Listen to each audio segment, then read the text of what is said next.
I'm Jacob. I'm Yuri. I'm going for a drive. 2021 Hyundai Sonata N Line with launch control.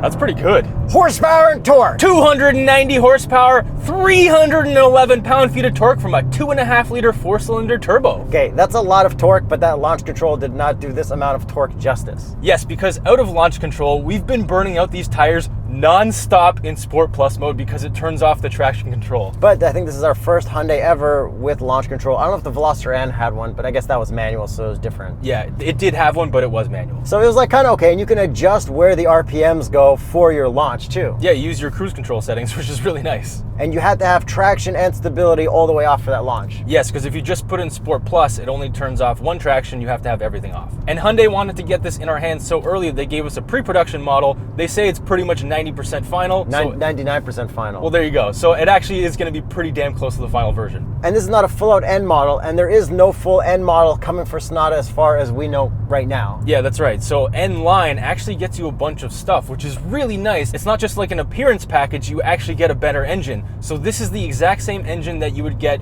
in the Kia K5 GT. Yes, even though there is a GT line, like we said in the Kia K5 video, GT line doesn't match up with N Line. N Line matches with GT. Yes, it's very confusing. And there is no Kia N yet. No. And this is front-wheel drive. There is no all-wheel drive version, which I think kind of sucks. I think that would add a lot more to this. But because it's only front-wheel drive, it's actually kind of more fun because there's less powertrain loss.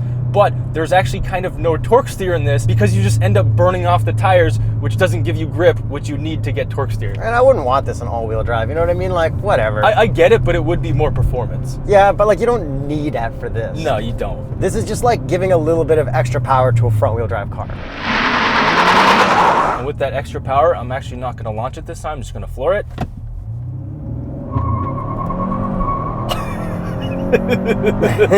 Non-stop tire squeal for days. That's exactly what I want out of something like this. I just want that like dumb, stupid power more than I need. And that's in Sport Plus mode, which automatically throws the traction off one.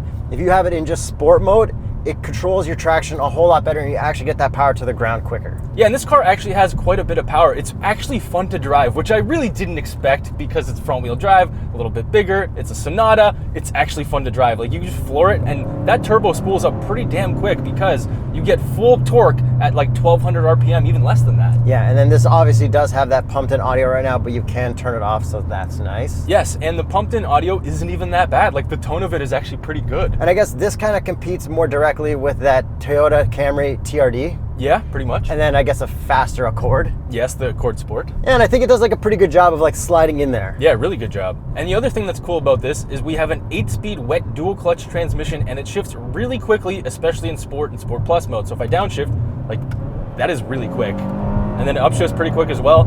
I don't think it's quite as quick as a DSG from like a GTI. But this is going to be the same transmission that's going in the Veloster and DCT. Yes, which we haven't driven, but now we can kind of combine it in our minds. Yeah, but like that engine's gonna have like a lot more. It'll have more oomph. Yeah, it's gonna be a lot more different than this. Yes, but this transmission is fantastic, especially for a dual clutch. Like driving it in normal mode, it's pretty smooth as well. So there's a bunch of performance stuff on top of the engine that you also get with the N Line. The suspension is all new. We have N Line shocks. Everything's been recalibrated for this. It handles really well. Like, yeah, really, really well. But unfortunately, we're not at Cliche Corner. We're at Kanata Corner near Ottawa, so we can't like really compare it directly to the other cars we've driven. But lucky for us, these were on winter tires, and then they had to take the winter tires off and put the all seasons back on because the weather changed a whole bunch. Yeah, we got like a freak 17, 18 degree day. So it feels a lot better than it could have felt. And while we're on that, what's the Continental recommended tire for the Sonata N Line? Well, that would be the Extreme Contact DWS 06, and if you wanted a little bit more grip, the Extreme Contact Sport, and if you're driving this in the winter, Viking Contact 7. And what if our viewers out there are looking for Continental tires to buy right now? Well, you can purchase 4 qualifying Continental Tire passenger tires by November 30th, 2020, and you can receive a $70 Visa prepaid card. So visit the link in the top comment below. So everything's generally been stiffened up with the N Line. We also get bigger brakes on here. Overall performance is fantastic for a car like this, especially at this price. And you don't really lose any comfort with that either. Yeah, it is a little bit stiffer than the regular Sonata, but it's still very comfortable. Like almost unnoticeably stiffer. And one thing that's more noticeable than that is that we actually have a quicker steering rack in here. So turning into corners, this thing responds a lot better than a regular Sonata would. Yeah, even though I don't really remember pushing a regular Sonata into corners very hard at all. Yeah, I mean, the last one that we drove was a hybrid. So. I think that was actually pretty all right because of the batteries, right? Yeah, the low center of gravity. Yeah, this thing actually rips though. It's pretty good. So let's get you into the driver's seat, talk about looks, interior, and a bunch of other stuff. Full RPM launch control. 3,500.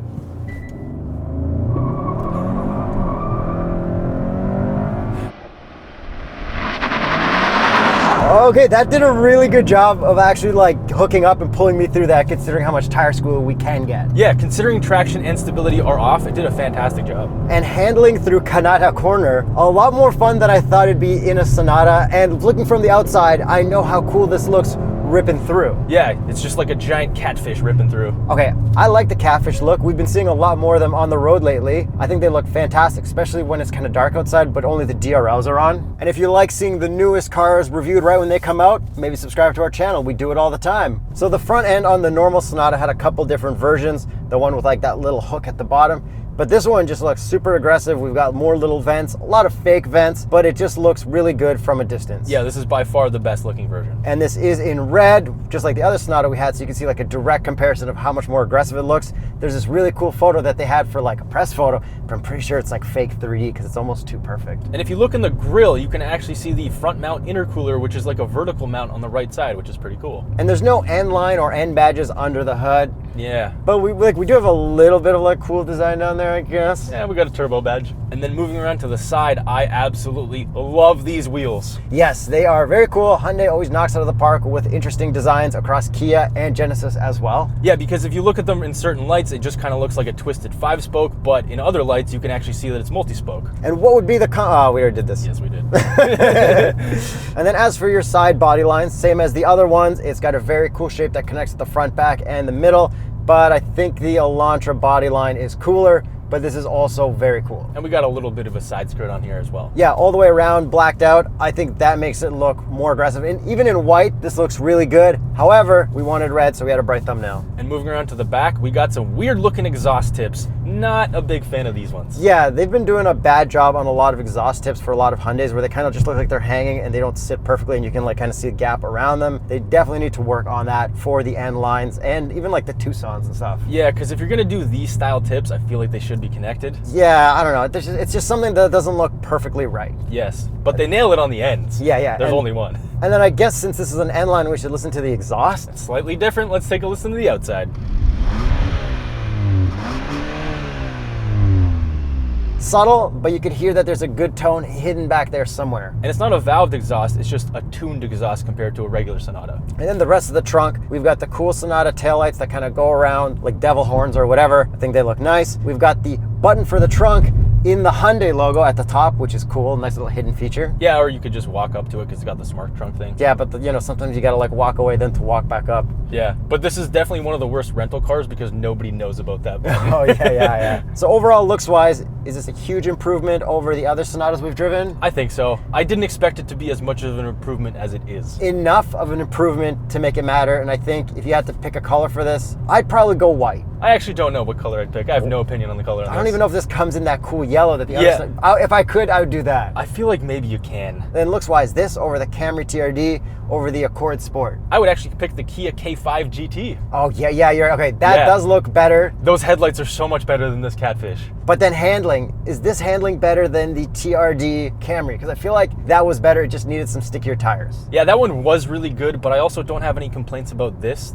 I think they both it's a hard line to figure out. We would have to drive them like back to back on the same corner. So now let's move into the interior, which is the exact same interior we've had in the other two Sonatas, so we're not going to dwell on it too much. Now we're going to rip through this quick, starting with the gauge cluster. That's pretty much the only thing that's different. Exactly. So we've got a bunch of cool different modes every time we change our drive mode. We've got normal, sport, sport plus, and custom. The designs are quicker, the transitions are nice. I don't notice any lag. There might be some like weird frame skips, but like nothing that I can tell without deeply analyzing it. But we will take full credit for that fix because we complained about it in other Hyundais. Yeah, lots of Hyundais we complained about some stuff. We broke it down frame by frame. I think it was actually the Sonata that we did that in.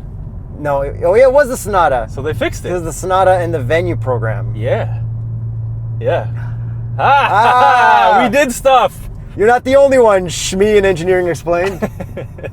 And that's really it with the gauge cluster. Everything just looks cooler and transitions faster. Yeah, and then we have the same infotainment that we had in the regular Sonata. We do have Android Auto, Apple CarPlay. Yeah, and I think we can go full widescreen with Android Auto. We just didn't realize because there's a split screen option in the settings. And does this rewind Sirius XM satellite radio? Yes, it does. But we got all these LCD buttons on the right, which I don't like, but you've heard me complain about it before, so I'm not going to get into it this time. And around the infotainment, we got some red stitching, and we have this gray interior, which overall looks pretty sporty, and I like it. Yeah, the seats look really cool. I like this fabric in the middle. That's really nice. And the seats are also really comfortable. These are unique to the N line, and there is adjustable bolstering, which is awesome. All the rest of the stuff in here, we've got a lot of hard buttons for all our climate and everything. We have heated seats and heated steering wheel. And then we also have a vented wireless charger, and then we have this weird kind of shifter contraption area, which, I mean, it does work, it's just kind of weird looking. The only weird thing is you can't actually put it into first if you're stopped with the paddles. You actually need to be rolling, or else it just kind of just stays in drive. Yeah, but the paddles do respond well, and they look cool.